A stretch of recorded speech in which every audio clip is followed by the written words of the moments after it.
আয়াতে কারিমের শানে নাযিলের প্রেক্ষাপটটা এমন ছিল, আল্লাহর পয়গাম্বর নবী আরবি মুহাম্মদুর রাসূলুল্লাহ সাল্লাল্লাহু আলাইহি ওয়াসাল্লাম পৃথিবীতে আগমনের 250 বছর আগে আল্লাহর নবী মুহাম্মদুর রাসূলুল্লাহ সাল্লাল্লাহু আলাইহি ওয়াসাল্লাম পৃথিবীতে আগমনের 250 বছর আগে এই দেশের অবস্থা, গোটা পৃথিবীর অবস্থা বলেন তো ভালো ছিল না খারাপ ছিল?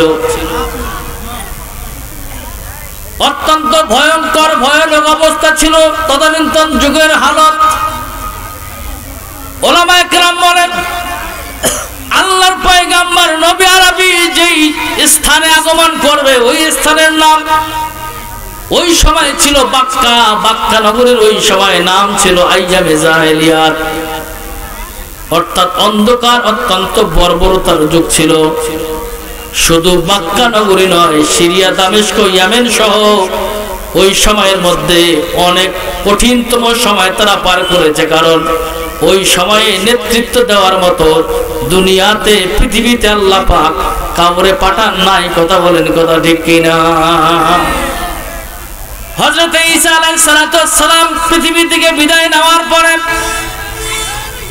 আল্লাহর নবী মুহাম্মদুর রাসূলুল্লাহ সাল্লাল্লাহু আলাইহি সাল্লাম আগমনের পূর্ব মুহূর্ত পর্যন্ত এই সময়টা অত্যন্ত ভয়ঙ্কর ভয়ানক একটা সময় ছিল। আইয়ামে জাহেলিয়াত থেকে শুরু করে, অন্ধকারের যুগ থেকে শুরু করে, মানুষগুলি যখন অন্যায় অত্যাচার, মানুষগুলি যখন জাহান্নামের দিকে ধাবিত হওয়া শুরু হয়ে গেল, আল্লাহ রাব্বুল আলামিন তার কুদরতি পার্লামেন্ট থেকে তার নবী মুহাম্মদুর রাসূলুল্লাহ সাল্লাল্লাহু আলাইহি সাল্লামকে পৃথিবীতে আগমনের সিদ্ধান্ত গ্রহণ করলেন। জোরে বলেন সুবহানাল্লাহ, আল্লাহু আকবার বলেন। ডিস্টার্ব করবি না, আমার কথা কি বুঝতেছেন? কথা বোঝা যায়? আল্লাহর নবী পৃথিবীতে আগমন করবে। আল্লাহ পাক সূরা আল ইমরান 81 নম্বর আয়াতে জানিয়ে দিলেন, ইজা খাজাল্লাহু মিশাকান নাবিয়ান লামা আতাইতাকুম মিন কিতাবিন ওয়া হিকমাতিন সুম্মা জাআকুম রাসূল।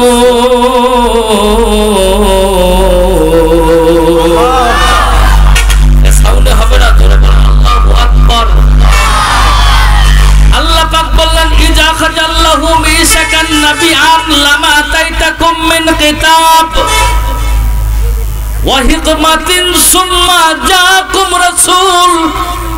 যখন আমি আল্লাহ রাব্বুল আলামিন আলমে আরওয়াহ রূহের জগতে যেই সমস্ত রূহগুলিকে নবী করে দুনিয়ার জমিনে প্রেরণ করব, যখন তাদের কাছ থেকে আমি আল্লাহ ওয়াদা নিচ্ছিলাম, আমি রূহদেরকে আল্লাহ পাক জিজ্ঞাসা করলাম, হে রূহ সকল, আমি তোমাদেরকে দুনিয়ার জমিনে সাধারণ মানুষ করে প্রেরণ করব না, তোমাদেরকে আমি আল্লাহ নবী করে প্রেরণ করব। লামা আতাইতাকুম মিন কিতাব, তোমাদের উপরে কিতাব নাযিল করব, ওয়া হিকমাতিন, তোমাদেরকে আমি আল্লাহ হিকমা দেব, পাওয়ার দেব, ক্ষমতা দেব। শর্ত হলো একটা, সুম্মা অতঃপর জাআকুম রাসূল, আমার নবী মুহাম্মদুর রাসূলুল্লাহ সাল্লাল্লাহু আলাইহি ওয়াসাল্লাম যখন পৃথিবীতে আগমন করবে, সাথে সাথেই তোমরা আমার নবীর উপরে ঈমান আনয়ন করবা এবং আমার নবীর সাহায্যের জন্য আমি আল্লাহর দরবারে দোয়া করবা। জোরে বলেন সুবহানাল্লাহ, আল্লাহু আকবার বলেন।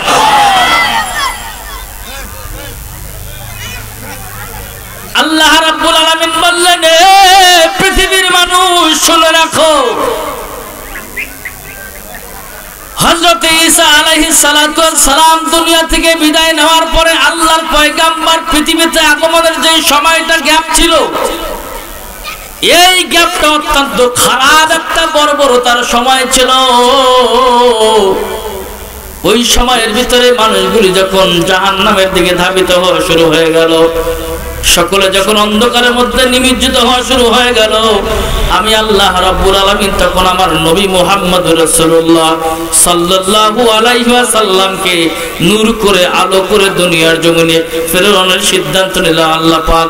কোরআনুল কারীমের ভিতরে সূরা মায়েদা 15 নম্বর আয়াতে আল্লাহ বলেন, ক্বাদ জাআকুম মিনাল্লাহি নূরুন ওয়া কিতাবুম মুবিন। আল্লাহ রাব্বুল আলামিন বললেন, ক্বাদ জাআকুম মিনাল্লাহি নূরুন ওয়া কিতাবুম মুবিন, তোমার রবের পক্ষ থেকে নাযিল করা হয়েছে নূরুন, বহু বচন মানে দুইটা আলো। সুবহানাল্লাহ। নূর মানে হলো আলো, নূর মানে বহু বচন, দুইটা আলো নাযিল করা হয়েছে। আল্লাহু আকবার বলে। আল্লাহু আকবার। কয়টা আলো? কথা কি বুঝতেছেন আমার? বোঝা যায়? আলোচনা চলবে না বন্ধ? কারা কারা শুনতে রাজি না দু হাত তুলে দেখে। এর পাবলিক চালাক আছে, ওই একটা চলছে। তাহলে সবাই আলোচনা শুনতে রাজি, তাই না? আল্লাহ কবুল করুক। আমিন বলেন, জোরে বলেন। সম্মানিত ভাইরা আমার, আল্লাহ পাক বললেন, ক্বাদ জাআকুম মিনাল্লাহি নূরুন ওয়া কিতাবুম মুবিন, তোমার রবের পক্ষ থেকে নাযিল করা হয়েছে দুইটা আলো। নূরুন এখানে তাফসিরে বাইজাবির ভিতরে এসেছে নূরুন ওয়ান নবী মুহাম্মদুর রাসূলুল্লাহ সাল্লাল্লাহু আলাইহি সাল্লাম ওয়া কিতাবুম মুবিন, একটা নূর হলো আমার তরফ থেকে নাযিলকৃত যেই নূর, সেই নূর হলো নবী মুহাম্মদুর রাসূলুল্লাহ সাল্লাল্লাহু আলাইহি ওয়াসাল্লাম। আর একটা নূর হলো ওয়া কিতাবুম মুবিন, আর একটা নূরের নাম হলো কোরআনুল কারীম। আমার নবী যেমন নূর, কোরআনও তেমনি নূর। কথা বলেন, কথা ঠিক না বেঠিক? এখানে উলামায়ে কেরাম বলেছে, কারণ এই কোরআন আল্লাহ পাক পাহাড়ের উপরে নাজিল করতে চেয়েছিল। আল্লাহ বলছে, আল্লাহ যখন বলল আমি তোমাদের উপর নাজিল করব, তারা বলছে আল্লাহ এই কিতাবের ভার আমরা সইতে পারবো না। কথা কয় না? এই জন্য নূরুন ওয়া কিতাবুম মুবিন, যে এই আলো সহ্য করতে পারবে তার উপরেই এই কিতাব নাজিল করা হয়েছে। ঠিক কিনা বলেন? আল্লাহর নবী যখন পৃথিবীতে আগমন করলেন আলো হয়ে মক্কাতুল মুকাররমা, ওই সময়ের নাম ছিল বাক্কা। বাক্কা নগরীতে নবীজি আগমনের পরে আস্তে আস্তে করে বাক্কা নগরীর পরিবেশ পরিস্থিতি চেঞ্জ হওয়া শুরু হয়ে গেল। আল্লাহ নবীজি যখন আগমন করলেন, মা আমেনা বলে, নবীজির মা বলে, আমার সন্তান যখন পৃথিবীতে ভূমিষ্ঠ হলো, সন্তান ভূমিষ্ঠ হওয়ার পরে মক্কাতুল মুকাররমার অন্ধকারগুলি আস্তে আস্তে দূরীভূত হওয়া শুরু হয়ে গেল।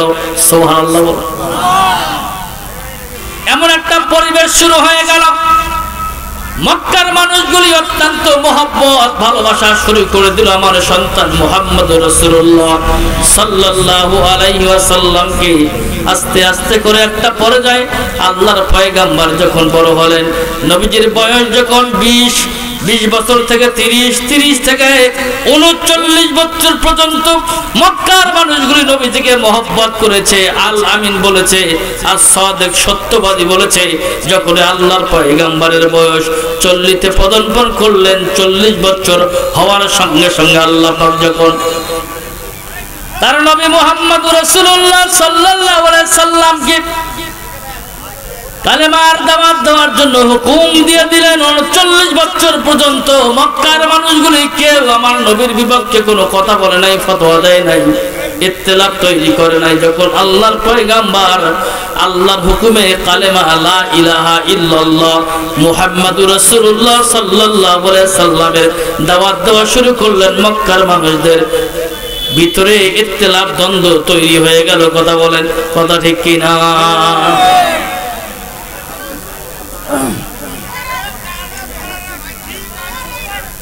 আমার দিকে দেখেন,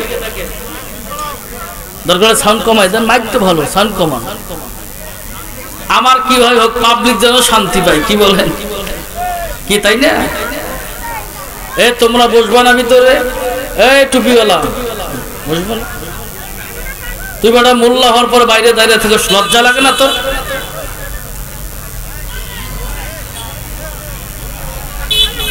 সম্মানিত ভাইয়েরা আমার দিকে তাকান।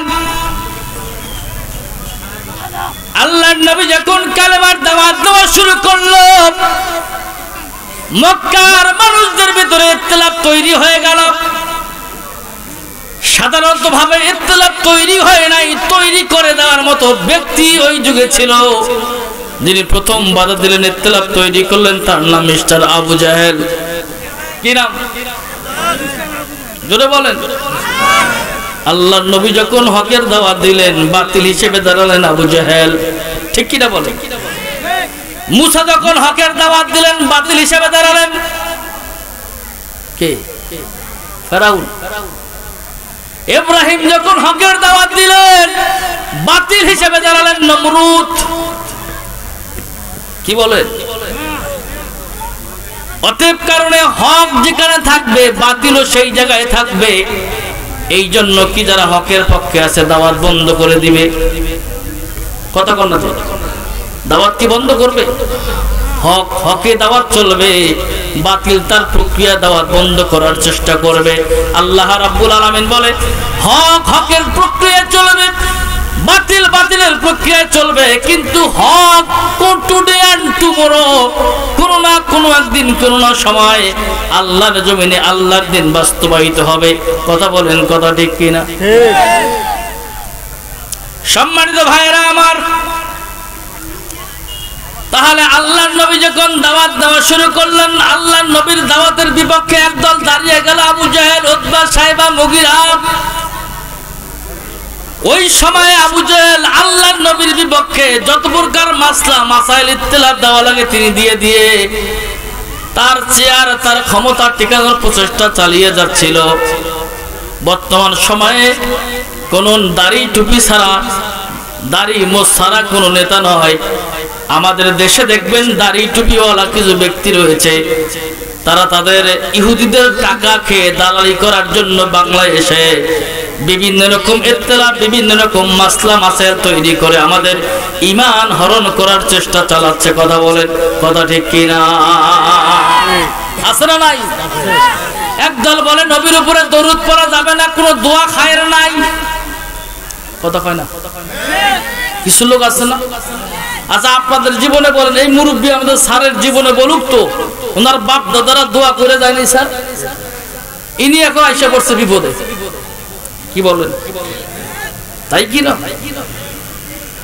এক দল বলে দোয়া করা যাবে, আর এক দল বলে যাবে না। যেই দল বলে দোয়া করা যাবে, তারও মাথায় টুপি, মুখে দাড়ি, লম্বা জুব্বা। যেই দল বলে দোয়া করা যাবে না, তারও মাথায় টুপি, মুখে দাড়ি, লম্বা জুব্বা। কথা বলেন, ঠিক কি না? বুঝুন নাই? বুঝি কথা আমার?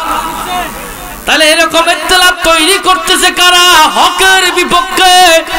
যেমন আবু জাহেল দাঁড়িয়ে গিয়েছে, বাপ দাদা 14 গোষ্ঠীরা দোয়া করে আসলো। এখন দাড়ি টুপিওয়ালার কিছু সেজে ইহুদিদের দালাল করে এই মানুষদের ঈমান হরণ করার চেষ্টা করছে। এদের পক্ষে বিপক্ষে কোন রকম কথা নয়, এদের কথায় কান করা যাবে না। আপনি পূর্বপুরুষ ধরে যা করে আসছেন, এক নিয়ত থাকেন, আল্লাহ চাহে তো এর খাতিরে আপনার আমার নাজাতের ফয়সালা করতে পারে। কথা বলেন, কথা ঠিক কিনা? বাড়াবাড়ির দরকার নাই।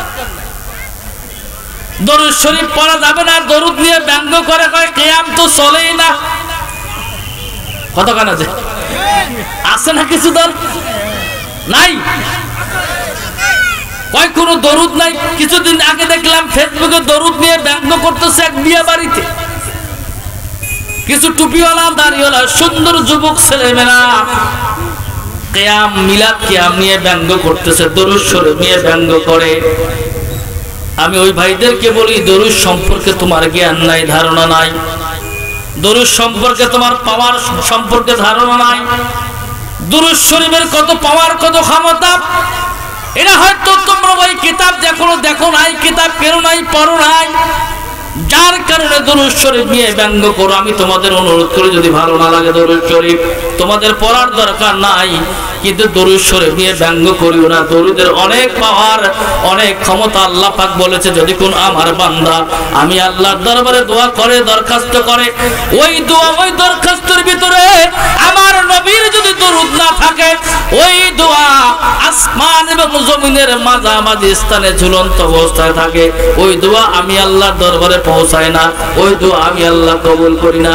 কথা বলেন, কথা ঠিক কিনা? যদি বিশ্বাস না হয়, আজ থেকে 1100 বছর আগের লেখা একটা কিতাবের নাম বলি। কত বছর? 1100। আজ থেকে 1100 বছর আগের লেখা একটা কিতাব। মাইকের আওয়াজ অনেক দূরে যাচ্ছে। কাকিনাই কামিল মাদ্রাসা, এখানে কাশিরাম আলিয়া মাদ্রাসা, পার্শ্ববর্তী 2-4টা কমই সেই বহু মাদ্রাসা আছে।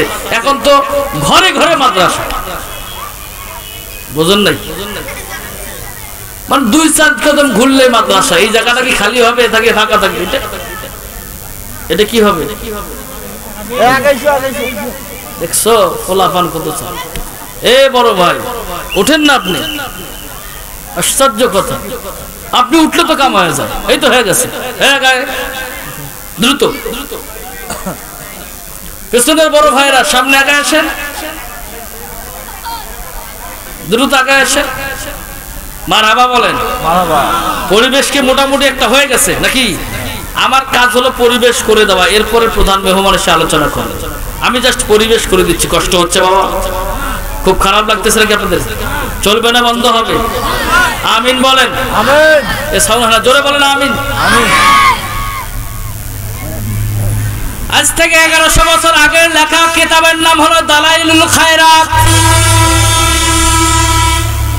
কিতাব পড়ো, লেখাপড়া করো, তারপরে টিটকারি করো। আজ থেকে 1100 বছর আগের লেখা কিতাব, কিতাবের নাম দালাইলুল খায়রাত। দালাইলুল খায়রাতের যিনি লেখক নাম হলো আল্লামা সুলাইমান জাজুলি রহমাতুল্লাহি আলাইহি। সুলাইমান জাজুলি রহমাতুল্লাহি আলাইহি বলে, আমি একজন আল্লাহর আবেদ বান্দা, আল্লাহর বন্ধু। আমার কাজ হলো দ্বীনের দাওয়াত প্রচার করা, মানুষদেরকে অন্ধকারের পথ থেকে আলোর পথ দেখিয়ে দেওয়া। এটা হলো আমার কাজ। আল্লাহ পাকের হুকুমে আমি দ্বীনের দাওয়াত দেই, মানুষদেরকে সত্যের দাওয়াত দেই, মানুষদেরকে ভালো পথের দাওয়াত দেই। দাওয়াত দিতে দিতে একটা পর্যায়ে গিয়ে দালাইলুল খায়রাতের ভিতরে সুলাইমান জাজুলি রাহমাতুল্লাহি আলাইহি বলে, দাওয়াত দিতেছি, দাওয়াত দিতে দিতে একটা পর্যায়ে গিয়ে একদিনের এমন একটা ঘটনা ঘটে গেল। যারা নবীর দরুদ শরীফ নিয়ে ব্যঙ্গ করো, দালাইলুল খায়রাত কিনে পড়াশোনা করো, তারপরে ব্যঙ্গ করবা। যদি আল্লাহর নবীর দরুদের উপরে বিন্দু মাত্র বেয়াদবি তোমার চরিত্রের ভিতরে দেখা যায়, আল্লাহ চায় তো নবীর দরুদের বেয়াদবির কারণে তোমার ঠিকানা আল্লাহর জাহান্নামে হতে পারে। কথা বলেন, কথা ঠিক কিনা? আল্লাহ চায় তো সামান্যতম বিন্দু বিন্দু ছোটখাটো আমলের কারণে আচ্ছা আপনাকে নাজাত দিতে পারে। আবার আল্লাহ চাহে তো বিন্দু মিত্র ছোটখাটো ভুলের কারণে আপনার জন্য আল্লাহ পাক নাজাতের ব্যবস্থা না করে আপনার ঠিকানা আল্লাহর জাহান্নামী করতে পারে। ঠিক কিনা বলেন? মহিলা প্যান্ডেলে জায়গা হচ্ছে না, মা বোন একটু চাপাচাপি করে বসেন, একটু চাপাচাপি করে বসেন, শান্তি শৃঙ্খল ভাবে চাপাচাপি করে বসেন। আমরা আজকে যারা বাইরে ঘোরাঘুরি করে, চার দোকান পাইনের স্টল যারা ঘুরতেছে, আমি প্রধান মেহমানকে বলবো এমন দোয়া করবেন যেন 22 বছরের ডায়াবেটিস ধরে সবার। হাঁটার খুব একটা ঢল নামছে। কি নামছে? মানে এত হাঁটে, এত হাঁটতে পারে তারা, অথচ সুন্দর জায়গা করে দেওয়া হয়েছে। এইটা ভালো লাগে না, বুঝবেন? যেদিন হায়াতের টাইম শেষ হয়ে যাবে সেদিন বুঝবেন। 22-23 বছরের যুবকরা মনে মনে ভাবতেছে আমাদের তো কি বল 22 বছর 23 বছর, এখনো তো 60-70 বছর পড়ে আছে, বাঁচতে তো পারবো। আমি সেদিন একটা ভিডিও দেখলাম, একটা যুবকের বয়স হাইস্ট হলে 25 হবে। ভিডিও ফুটেজে দেখা গিয়েছে অনুমানিক আসরের নামাজের সময় যুবকটা ডান দিকে সালাম ফিরাইয়া বাম দিকে সালাম ফিরাইলো। ভিডিও ফুটেজটা দেখতেছি, সালাম ফেরার পরে মসজিদটা অত্যন্ত সুন্দর। তিনি মোবাইলটা বাড়ি করলেন, মোবাইলটা বাড়ি করে তেনার নামাজ যত বসে থাকা অবস্থায় একটা ছবি নিলেন। ছবি নেওয়ার সময় পেছন দিক থেকে কে যেন তার নাম ধরে ডাকতেছে। তিনি পিছন ফিরে তাকালেন, মোবাইলটা পকেটে আবার রাখলেন। পিছন ফিরে থাকার পরে আবার যখন সামনে মুখ ফিরে বসলেন, টুপিটা খুললেন, গরম লাগতেছে।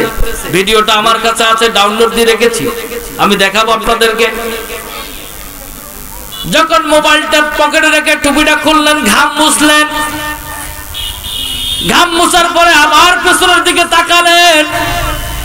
পেছনের দিকে তাকার পরে দেখে আর কেউ নয়, মালাকুল মউত তার নাম ধরে ধরে ডেকে তার কাছে চলে আসলেন।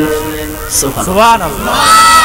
যুবকটা আস্তে করে জমিনের মধ্যে পড়ে গেলেন, রূহটা কবজ করে মালাকুল মউত চলে গেল, লাশ হয়ে গেল। 2-4 জন এসে ধরলেন, মোটামুটি বয়স 25 হবে। যুবক, তোমরা যারা এখনো চিন্তা করতেছ আমার বয়স 20, 25, 30, আমার এখনো কোনো কিছুর দরকার নাই, আরে বাবা, কখন তোমার লিমিট শেষ করে দিতে পারে এটা খবর একমাত্র আল্লাহ ছাড়া পৃথিবীর কেউ এই সংবাদ দিতে পারে না, পারবেও না। কথা বলেন, কথা ঠিক কিনা? সময় থাকতে সাবধান হয়ে যাও। আমরা এমনি গুনাহগার, সারা জীবন ভর গুনাহ করতেছি, হাসি তামাশায় চলছে দিন। কখন লিমিট শেষ হয়ে যাবে কেউ জানি না, কখন কোন সময় চলে যাব কেউ জানি না। বাবা, তোমার দাদা যারা রয়েছে তারা তোমার বয়স এক সময় ছিল, তাদেরও মোটামুটি শরীরে রক্ত গরম ছিল, তারা আজকে কোন পর্যায়ে? তাদের দিকে তাকালে অন্তত ইবাদতে একটু মশগুল হওয়ার চিন্তা ভাবনা করা দরকার। কথা বলেন, কথা ঠিক কিনা? দালাইলুল খায়রাতের ভিতরে আল্লামা সুলাইমান জাজিলি রাহমাতুল্লাহি আলাইহি বলেন, আমি একদিন মানুষদেরকে দ্বীনের দাওয়াত দিতে যাইয়া রাস্তা দিয়ে চলতে চলতে এমন একটা মরুভূমির ভিতরে পদার্পণ করলাম। মরুভূমির দিকে রওনা করতেছি, মরুভূমি দিয়ে যাইতে যাইতে হঠাৎ করে আসমানের দিকে তাকায় দেখি আসরের নামাজের সময়। আসরের নামাজের যখন সময় হয়ে গেল, আমি পানি তালাশ করা শুরু করলাম। বলেন তো, মরুভূমির ভিতরে পানি পাওয়া যাবে নাকি? কথা কয় না? মরুভূমির ভিতরে পানি পাওয়া যায় না। এদিক সেদিক তাকাই, পানি নাই, পানি নাই, পানি নাই। পানি তালাশের জন্য অত্যন্ত ব্যতিব্যস্ত হয়ে গেলাম। যখন পানি পেলাম না, আস্তে আস্তে করে আরো একটু সামনে অগ্রসর হয়ে একটা জংলা দেখতে পেলাম। জংলা যখন দেখতে পেলাম, মনের ভিতরে একটা আশা চলে আসলো, যেহেতু জংলা রয়েছে, জংলার ভিতরে হিংস্র প্রাণী থাকুক আর নম্র আচরণগামী প্রাণী থাক, অন্তত প্রাণীদের পানি খাওয়ার জন্য কোন না কোনো ব্যবস্থা আল্লাহ পাক করে রাখবে। কথা বলেন, কথা ঠিক কিনা? পানি তালাশের জন্য জংলার দিকে আস্তে আস্তে করে রওনা করলাম। জংলার ভিতরে প্রবেশ করে দেখি রে, জংলার আশেপাশে কোথাও পানির ব্যবস্থা নাই। জংলার মাঝখানে গাছের ডাল পড়া পাতা টাতা দিয়ে ছোট্ট একটা কুড়ে ঘর দেখা যায়। কুড়ে ঘরটা দেখার পরে হৃদয়ের ভিতরে স্বস্তি চলে আসলো। ঘর যেহেতু রয়েছে, ঘরের ভিতরে অত্যন্ত মানুষ থাকার একটা উপযোগী জায়গা যেহেতু করেছে, নিঃসন্দেহে মানুষ ওই জায়গায় রয়েছে। দালাইলুল খায়রাত হলো সুলাইমান জাজিলি বলে, আস্তে আস্তে করে আমি এই ঘরের দিকে অগ্রসর হলাম। ঘরের কাছে যাওয়ার পরে তাকায় দেখি দরজাটা বন্ধ করা। দরজার মধ্যে নক করলাম, কে গো? ঘরের ভিতরে রয়েছে, দরজা খুলে দাও, পানির ব্যবস্থা দরকার, উজু করে আসরের নামাজ আদায় করব। জোরে জোরে বলেন সুবহানাল্লাহ, আল্লাহু আকবার বলে। দরজায় লক করলেন, দরজা খোলার মতো কোনো সারা শব্দ আসলো না, কারণ ঘরের ভিতরে প্রাপ্ত কোনো বয়স্ক লোক ছিল না। সুলাইমান জাজিলি বলে, ঘরের ভিতরে ছোট্ট একটা 6 বছরের বালিকা।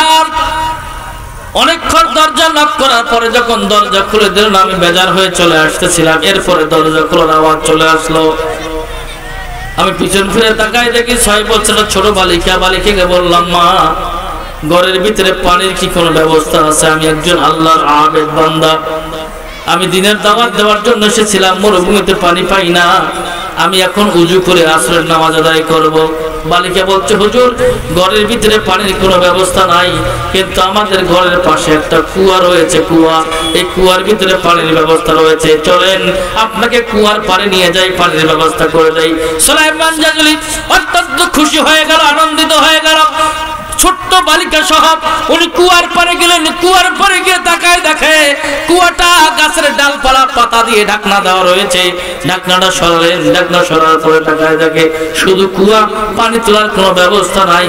কুয়া থেকে পানি তুলতে গেলে রশি এবং বালতির দরকার আছে না নাই? কথা বোঝেন নাই বুঝি? আছে না নাই? রশি এবং বালতির ব্যবস্থা লাগবে। ছোট্ট বালিকা জিজ্ঞাসা করল, মা গো, কুয়া রয়েছে কিন্তু পানি তোলার ব্যবস্থা কেন জানি নাই? বলছে, আমরা কুয়ায় এমনি এমনি কুয়া থেকে পানি তুলে আমাদের সমস্ত প্রয়োজনীয় কার্যক্রম সেরে থাকি। সুবহানাল্লাহ। কই রশি বালতি ছাড়া কি তোমরা পানি তুলে ব্যবস্থা করবে? হ্যাঁ, আমরা রশি বালতি ছাড়া পানি তুলে আমাদের প্রয়োজনীয় কাজকর্ম সারার পরে আবার পানি তার তলদেশে গন্তব্যস্থানে পৌঁছে যায়। জোরে জোরে বলেন সুবহানাল্লাহ। আপনারা কি বেজার হচ্ছেন না? কষ্ট পাচ্ছেন? যারা দুরূদ শরীফ নিয়ে ব্যঙ্গ করে তাদের জন্য এই আজকের এই মেসেজ। সুলাইমান জাজিরি বলছে, মা তোমার মাথা খারাপ নাকি আমার খারাপ? বলছে, কেন হুজুর মাথা কেন খারাপ হবে? মাথা তো মাথার জায়গায় ঠিক রয়েছে। বলছে, মাথা যদি মাথার জায়গায় ঠিক থাকে তাহলে রশি এবং বালতি ছাড়া কুয়া থেকে তোমরা কেমনে পানি তোলে? এটা তো মানা সম্ভব না, এটা মানা যায় না। বলছে, আপনি মানলেও সত্য, না মানলেও সত্য। জোরে কোন সুবহানাল্লাহ। বয়স কত? মুখস্থ করেন। যদি আলোচনাটুকু মুখস্থ রাখতে পারেন তাহলে ইহুদির দালালেরা এসে আপনার ঈমান নিয়ে টানাটানি করতে পারবে না। ঠিক কিনা বলেন? 6 বছর বয়সের বালিকা বলছে, মা এই কুয়ার রোদ থেকে রশি বালতি ছাড়া পানি তোলো, এটা তো মানা যায় না, মানতে পারি না। বলছে, আপনি না একটু আগে বললেন আপনি আল্লাহর আবেদ বান্দা, আপনি আল্লাহর বন্ধু, তাহলে আপনি কিসের আল্লাহর বন্ধু হলেন? আমার তো বুঝে আসে না। আপনি যদি আল্লাহর বন্ধু হয়ে থাকেন, ওলি হয়ে থাকেন, আল্লাহর আবেদ বান্দা হয়ে থাকেন, তাহলে আপনি এখানে আজকে প্রথম পরীক্ষা দিবেন রশি বালতি ছাড়া কুয়া থেকে পানি তুলে যদি দেখাইতে পারেন তাহলে আমি প্রথম আপনার কাছে মুরিদ হয়ে যাব। জোরে কোন সুবহানাল্লাহ। কারণ আমাদের দেশে এখন পিসাব ঘরে ঘরে নাই। তালা বাবা, সালা বাবা, জালা বাবা, বাবার অভাব নাই বাংলাদেশের জমিনে। ঘরে ঘরে পীর, পিসাবদের চাইতে মুরিদের সংখ্যা কম। কথা কম। কাকিরা একজন পীর আছে যে দুল্লার পর যেতে, আমাদের এলাকাতে বহু পীর। এই পিসাবদেরকে ধরে ধরে কিছু শক্ত শক্ত কাজ করতে দিবেন। এই কাজ করে দেখা, যদি কাজটা করে দেখাতে পারি তাহলে তো পিসাব মানবো, দেখবেন পারবে না। কি বলেন? কিন্তু সিরাজুল সালেকের হুজুর সত্যিকারে একজন আল্লাহর ওলিরা মানতে হবে। ঠিক কিনা বলেন? উত্তম থেকে যে হুজুর এসেছে আমি নিজেও সাক্ষী, অত্যন্ত ভালো মনের একজন মানুষ, ভালো একজন কামেল ব্যক্তি। সুবহানাল্লাহ। আসছে না হুজুর? জি। বলছে, আমি একটু চেষ্টা করে দেখি। সুলাইমান জাজরি বলে, আমি কুয়ার পারে গিয়ে আমার যত তাসবিহ তাহলিল ছিল তেলাওয়াত করলাম, আল্লাহর দরবারে দোয়া করলাম। আল্লাহ, বড় বিপদে পড়ে গেছি। 6 মাস বয়সের, 6 বছর বয়সের একটা বালিকা আমার আজকে আটকায় দিছে। মালিক রে, আজকের এই বিপদ থেকে যদি আমার সাহায্য না করো, পৃথিবীতে তুমি ছাড়া দ্বিতীয় কেউ নাই সাহায্য করার মতো। এই ছোট্ট বালিকার কাছে কি আমি অপমানিত হব? অনেক দোয়া খায়রে করলাম, কোনো দোয়ায় কোনো কাজ হলো না। মারহাবা বলেন, জোরে বলেন মারহাবা। পিছনের লোকজন সব চুপচাপ, খালি এই সামনে এই কয়জন কয় মারহাবা। সবাই বলেন মারহাবা। আপনারা কিপটে আছেন, কিপটা বোঝেন? এই এই যে মোবাইল দেখছস, মাথা ফাটায় ফেলাম একবার গুলো। জোরে বলেন মারহাবা। এটা কোন এলাকা? বাণীনগর ঢাকা কিনা? বাণীনগর। আপনারা বাপের বাটার লোক গো, দোয়া করে দেই আল্লাহ আরো আপনাদের একটু মোটামুটি শক্তিতে কথা যাতে না বাড়ায়। সাইকে ধরে থাকেন, এটা তো ছেড়ে দিলে একটা লস হয়ে যাবে আপনাদের। কি বলেন? মানে গলাটা ছাড়লে তারপর লস হবে, ক্ষতি হবে নাকি? মুখে মাপলা টোলা দিয়ে বসে পড়ে। জোরে বলেন মারহাবা, আল্লাহু আকবার বলেন। এই তো কি সুন্দর। সুলাইমান জাজিলি বলে, আল্লাহ আমি কি এখানে আজকে বিউজিত হব? আল্লাহ বলছে কোনো করার নাই। বাচ্চা কি বলে শোনো। 6 বছরের বালিকা বলছে, হুজুর আপনি কি পারবেন না পানি তুলতে রশি বালতি ছাড়া? বলছে মা কোন রকম কায়দা তো পাই না, সবকিছু বেকায়দার ভিতরে রূপান্তরিত হয়ে গেল। আমার দোয়া খায়ের কোনো না কাজে লাগতেছে না, তুমি কি পারবে? বলছি ইনশাআল্লাহ। ইনশাআল্লাহ। বয়স কত? খেয়াল করে। 6 বছরের বালিকা বলছে, হুজুর ইনশাআল্লাহ আমি পারবো। তাই যদি পারো তাহলে পানি তুলে দেখাও। ছোট্ট বালিকাটা কুয়ার মুখ থেকে গাছের ডালপালাগুলি সরায়া সুলাইমান জাঞ্জুরি বলে আমি তাকাই দেখি রে কমল নরম ঠোঁট দ্বারা বিড়বিড় করে কি জানি তেলাওয়াত করলেন। তেলাওয়াত করে কুয়ার ভিতরে 3টা থু মারলেন। ওয়াল্লাহি আল্লাহর কসম করে বলি 3টা থু মারতে দেরি হয়েছে, কুয়ার পানি ছোট্ট বালিকার পায়ের কাছে আসতে দেরি হয় না। আল্লাহু আকবার বলেন।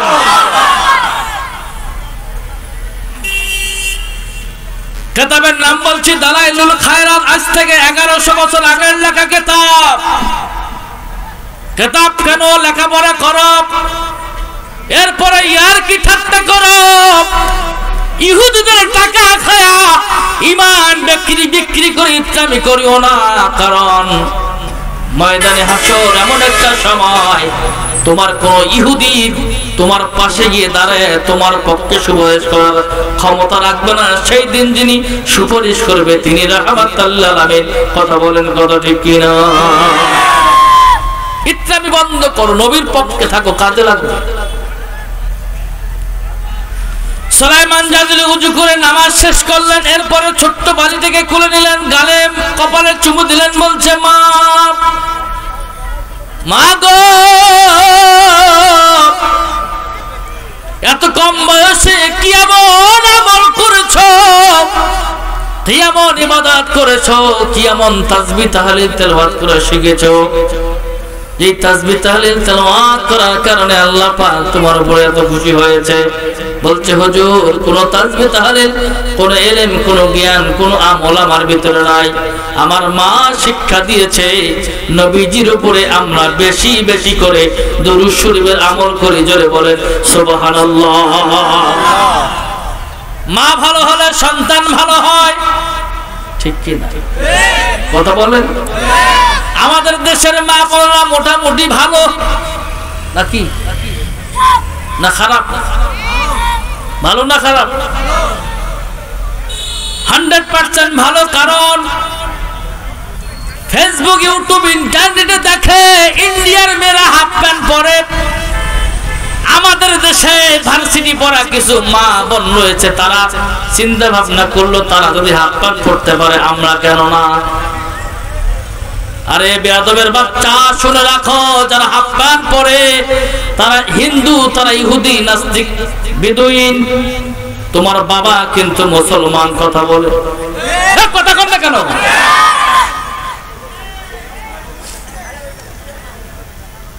ওই ইহুদিদের দেখে, হিন্দুদের দেখে, নাস্তিকদের দেখে কোন মুসলমানের মেয়ে যদি হাফ প্যান্ট পরা ট্রাই করো, আমি মনে করি তোমার কারণে তোমার 14 গোষ্ঠী আল্লাহর জাহান্নামে যাবে। কথা কয় না? মাগো সাবধান করে দেই, অনুরোধ করি।